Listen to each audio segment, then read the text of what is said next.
The inciting incident is what propels our hero into the story. But what happens next? The build-up is the middle of Act 1, where the suspense builds towards the conclusion of Act 1, and our hero begins to feel the consequences of their actions. Where does the tension lead?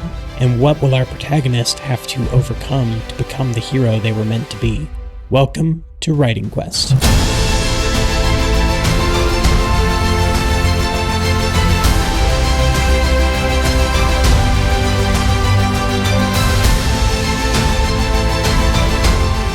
Hello everyone and welcome to Writing Quest. My name is Brennan Pugh, and in today's episode we are talking about the build-up of Act 1, the moment where you go from the inciting incident where they are thrust into the adventure all the way to the first plot point before you get to the conclusion of Act 1.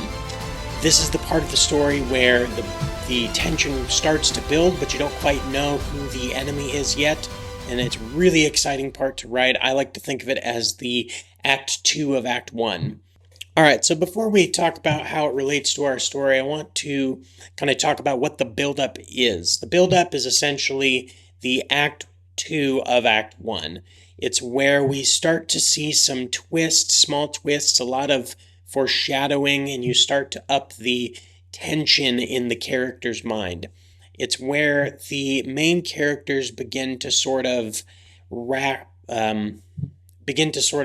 grapple with their inner conflict, and the effects of the inciting incident start to weigh on their shoulders.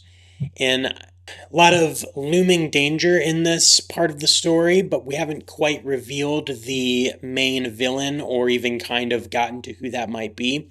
That's reserved for the first plot point and getting into Act 2, and even then you might not totally reveal who the villain is, but you just sort of allude to who it might be or build upon the internal conflict of the character. All of this, of course, goes back to relating it to the internal conflict of the character, because that's why you care about this story. So for the build-up, because it to me is the Act 2 of Act 1, we're going to kind of borrow the story structure of Act 2 for the whole book, and we're going to insert that into the build-up part of this story. So in the second act, you generally have the pre-reactionary hero before they have the game-changing twist, which leads to the post-reactionary hero. So those are the three kind of things. So we're going to start with someone who's kind of unsure of themselves. There's going to be kind of a game-changing moment for the characters, and then there'll be a different person at the end. It's kind of a small character arc, a small character change that happens right here in the beginning of Act 1. So let's get into it with our main characters. Here we go. Okay, so we're going to start with Ro, who is our main protagonist, and if you have been following along, you know that in the beginning and the inciting incident, she has begun to deal with the wolves, and she's had a few encounters, and unbeknownst to her, she has started to bond with, and she has kind of a magical link with one of them. Because of this, so we come out of the inciting incident where she had some issues with the wolves in the forest, which she now believes has led to the attack that destroyed their home. And so her conflict right now is she's really feeling like pretty much all of this is her fault, and Guyan and Artemis kind of know some of the truth. They maybe don't know everything. She's really kind of just very conflicted about how much she says, what she doesn't say. And so this is kind of her as the pre-reactionary. This is where she is uncertain, doesn't know what to do, and is really feeling the weight of the burden of the choices she has made so far as it relates to her internal conflict. So what's going to happen, because she has had these visions, is that she's going to start having dreams. She's going to start having some small visions of, the wolves in the forest, and then all of a sudden those keep building. So she's dealing with this internal, like, what have I done? What have I done? I got my friend killed. I destroyed our home. And now she's starting to have these visions, and they won't leave her alone. She tries to forget them. She tries to push them off. She even occasionally is going to try and discuss them with Artemis and some of her mentors. And then that's not going to really go so well, and she's really going to flounder in this effort. Basically, we're going to take the pain up the ante so much that she ends up having to actually do something about it. And that's where the game-changing midpoint comes in of this part of the story. She is going to have an epic vision of just everything from life and death, destruction, the whole works. It's going to be this massive sequence where she wakes up in the night and is like, holy crap, I cannot take this anymore. What am I going to do? The moment she wakes up, she's going to wake up and she's going to see the wolf that she's bonded with near the edge of the forest.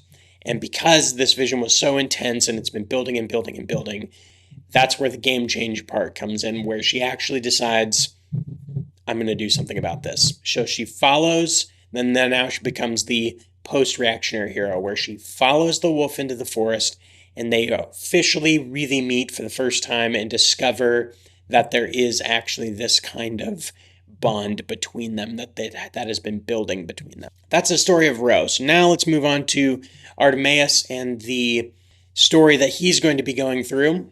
So Artemis and Guyan are brothers, and they have always conflicted. That's kind of the story between them, is they have different approaches to life. They have different approaches to how they would solve problems. And so Artemis is going to be just really struggling with this grief of the last remnants of his father. His staff has been destroyed. He's failed his people. He has not done what he was supposed to do, which was lead them to their salvation.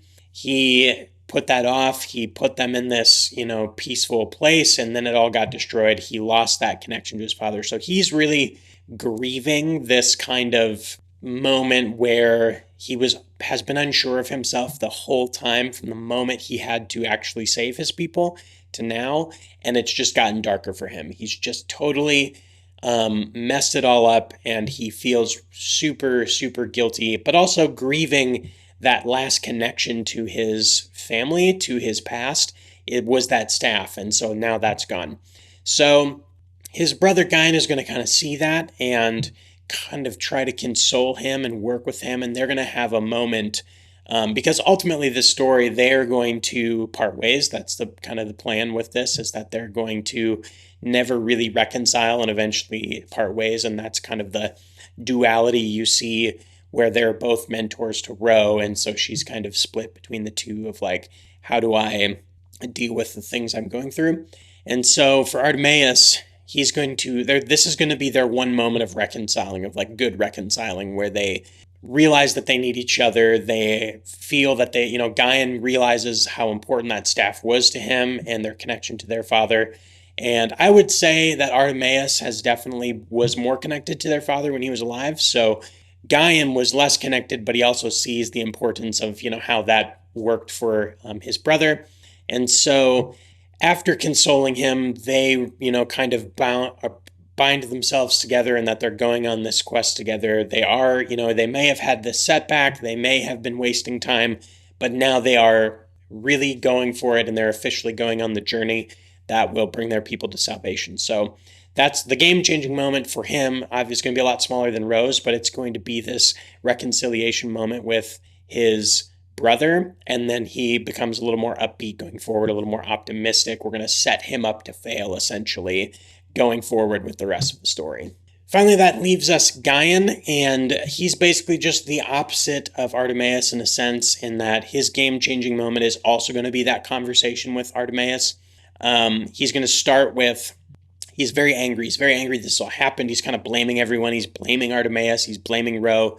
I don't think he's going to know the full extent of what Ro did or what happened with Ro previously in the opening hook part of the story, but he's going to know enough that he's going to kind of blame her. So whereas Ro and Artemis are feeling the shame of their choices and they're not really blaming anyone, they're blaming themselves, Guyan's the opposite. He's like, I didn't do this. This is not my fault. I'm blaming these people. It's all your fault.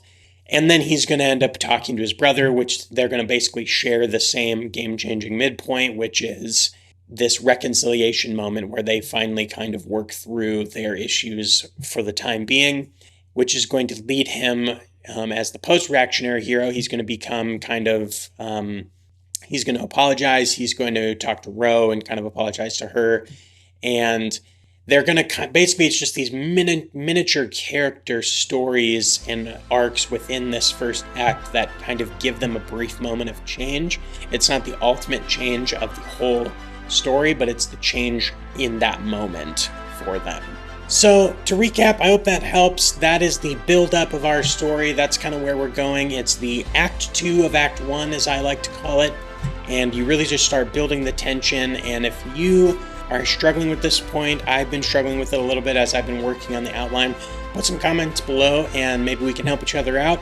I hope you learned something. I hope you enjoyed this episode of Writing Quest. Like, comment, share, and subscribe, and we will see you next time. Huzzah!